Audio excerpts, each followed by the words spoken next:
I remember the day we said our vows. It was a crisp autumn afternoon in 1972, the leaves turning gold outside the little church in our hometown. I was 22, she was 20. Evelyn. Her name still catches in my throat like a splinter I can't pull out. We stood there, me in a borrowed suit that scratched at my neck, her in a simple white dress she'd sewn herself. The air smelled of polished wood and fresh flowers from her mother's garden. I promised to love and cherish her, and I meant it, or at least I thought I did. But now, sitting here in this dim living room at midnight, the clock ticking like a heartbeat that's slowing down, I know the truth I learned too late. After 54 years together, marriage isn't about the years you stack up like old newspapers. It's about the moments you share your soul. And I kept mine locked away. Let me take you back. I wasn't always this old man with wrinkled hands and a voice that cracks like dry leaves underfoot. I grew up in a small mill town, the kind where men worked with their backs and kept their words few. My father was a steel worker, home late every night, grease under his nails, silence at the dinner table. He provided, and that was love in our house. No hugs, no long talks under the porch light, just the steady rhythm of bills paid and food on the plate. I learned early that strength meant holding it all in. When I met Evelyn at a dance hall one summer evening, the band playing slow tunes on scratched records, she was different.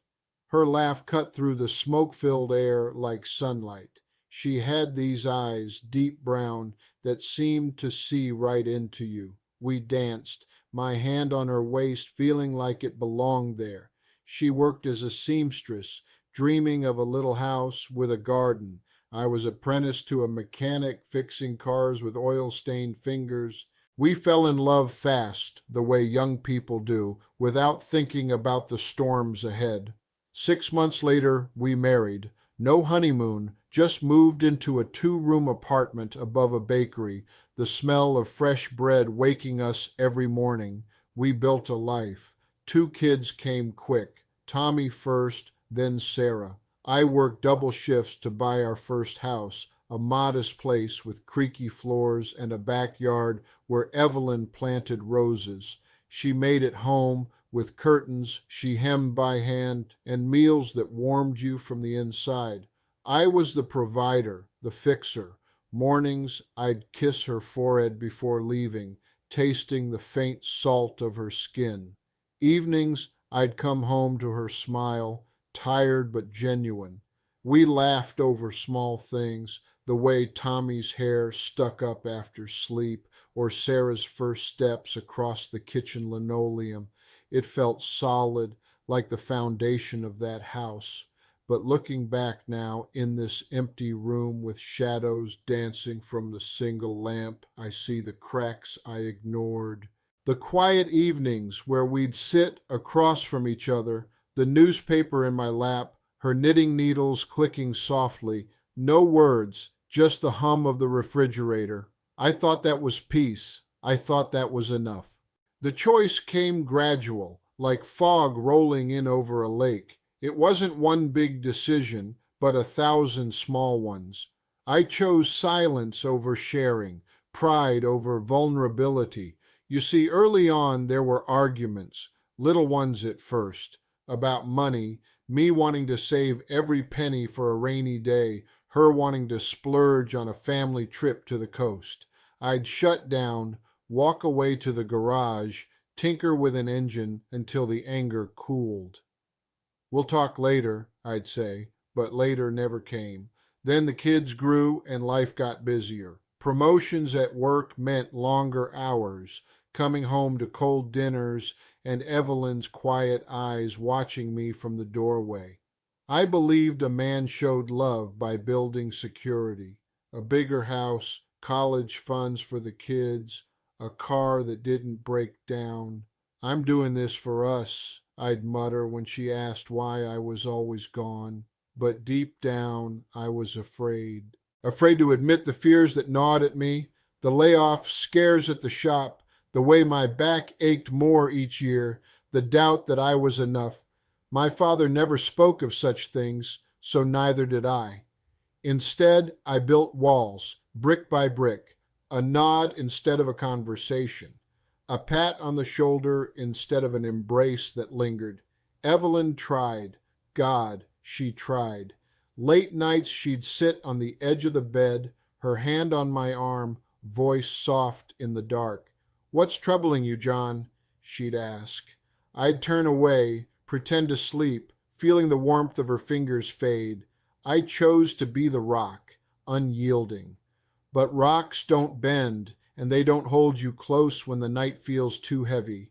Over the years, that choice shaped us, molded our marriage into something sturdy but hollow, like a tree that's rotted from the inside.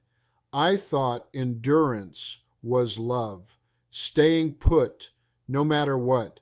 But endurance without intimacy is just survival. And survival leaves scars you can't see until the light hits them just right. The cost crept in slow, like shadows lengthening at dusk. It wasn't dramatic, no slamming doors or bitter fights that echoed through the house. It was quieter, more insidious. Evelyn's laughter faded first. That bright sound that once filled our kitchen grew rarer, replaced by sighs she thought I didn't hear. I'd catch her staring out the window, hands idle in her lap, the afternoon sun casting long lines across her face. Our bed became a divide, two sides of a canyon we didn't bridge. Nights I'd lie awake, listening to her breathing, steady but distant, wondering why the air felt so thick between us. The kids noticed. Tommy would ask why Mom seemed sad, and I'd brush it off with, "She's just tired." But inside, a hollow ache grew, loneliness in a full house. We'd go through motions, anniversaries marked with store-bought cards, holidays with forced smiles for the grandchildren. I lost her piece by piece. The way she'd withdraw into her garden, kneeling in the dirt, whispering to the roses as if they listened better than I did. Her eyes, once so warm, turned guarded, like windows with curtains drawn. And me, I lost myself too, buried under layers of unspoken words, regrets piling up like dust in the corners of our home. There were moments I'd almost break after a hard day, seeing her at the stove, steam rising from the pot, her hair silver now, but still beautiful. I'd want to wrap my arms around her, whisper everything I'd held back, but pride choked me. Tomorrow, I'd think. Always tomorrow. The emotional toll weighed on us both. She grew quieter, her spirit dimming like a candle burning low. I felt it in my chest, a constant pressure, like stones stacked one by one. Our love survived, but it starved, thin and brittle. I lost the chance to know her fully, the dreams she buried, the fears she faced alone. And in losing that, I lost parts of my own heart. What does it do to a soul, carrying love that's never fully given? It hollows you out, leaves echoes where warmth should be. By our 50th anniversary, sitting at a table with family around, her hand in mine felt like a stranger's, polite but empty. The cost was our shared life, reduced to routines, and the deepest wound, knowing she felt alone, even with me right there, breathing the same air, but worlds apart. The realization came in the quietest way. It was after she passed, 2 years ago now. A rainy afternoon in spring, the kind where the world smells of wet earth and renewal. But all I felt was emptiness. She'd been gone 3 months, the house too still without her footsteps. I was sorting through her things, drawers of old letters, faded photos, yellowed at the edges. In the back of her nightstand, wrapped in a silk scarf that still held her scent, faint lavender and soap, I found a journal, leather bound, pages filled with her neat handwriting. I sat on the bed, the mattress dipping under my weight, rain pattering against the window like fingers tapping for attention. I shouldn't have read it, maybe, but I did. Page after page, her words spilled out, not accusations, just truths. John works so hard, but I miss him, the real him. Entries from years ago when the kids were small. Today I cried in the garden. He didn't notice. Later ones, her voice on paper growing wearier. 54 years, and I wonder if he ever knew how much I loved him, or if I knew him. My hands shook as I turned the pages, the paper cool against my skin. In that silent room, with thunder rumbling distant like a warning ignored, it hit me. All those years I'd thought my silence was strength, but it was fear. Fear of being seen, of failing, and in hiding I'd hidden us from each other. The truth settled in my bones like cold. Marriage is a bridge you build together, word by word, touch by touch. I'd let ours crumble. Sitting there, journal open on my lap, tears blurring the ink, I whispered her name into the empty air. Evelyn, too late. The realization wasn't a shout. It was a whisper echoing in the hollow spaces I'd created. Why did I wait so long? What was I protecting? If I could go back, I'd tell that young man in the scratchy suit to listen more, not with his ears, but with his heart.